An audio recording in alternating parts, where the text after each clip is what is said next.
Hey, we are in Bogor in Indonesia, and I have with me here Sandra, Silvana, and Esther. We're all here in a meeting in Indonesia, and we were remembering very much a year ago when we were together in Paath in the Netherlands for the high impact facilitation training. And so we're just going to check in with each other a little bit, how the journey has been, but most importantly, what has changed in our facilitation and what difference are we now making, as facilitators of these complex multi-stakeholder meetings. So we're going to talk with Silvana, she's right here. So Silvana, how has this training supported you in facilitating differently for more impact? I think the main improvement from my side would be there's a shift from me being task-oriented into a more role-oriented as a facilitator and also as a member of a stakeholder meeting, because sometimes I do not facilitate, but it is there are a number of skills that I can always use to make the meetings to be more effective and also purposeful.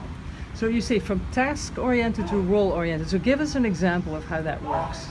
Task-oriented would be if I'm just looking, okay, what can I get from this meeting? What will be the next step? What is the action point?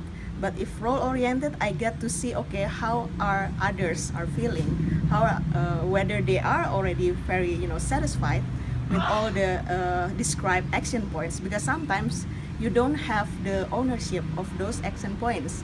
If there is no ownership, there won't be any action.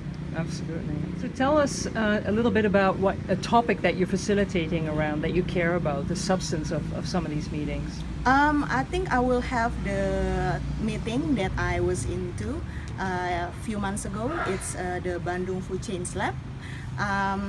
In there, it's a multi-stakeholder processes. It has a number of different stakeholders from government, from the informal sector, obviously, the street food vendors.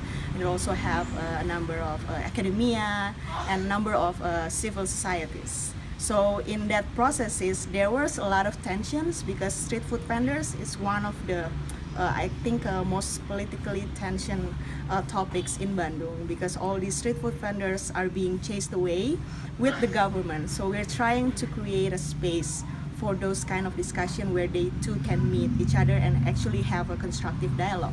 And what is something that you were able to accomplish through your facilitation? Can you talk to us a little bit about a result?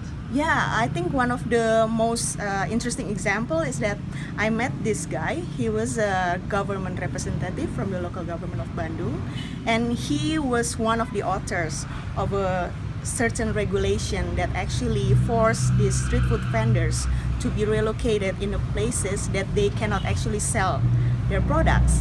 So when I talked to him, at first, my gut feeling, okay, this guy, he just completely ruined the livelihoods of the street food vendors and the consumers. But then I listened to him, and apparently he's also frustrated with all the processes. So I tried to be in his shoes, so to say, and then look at it from his own perspective, and that works. Great. Well, thank you, Silvana. It was great to talk to you. Thank you.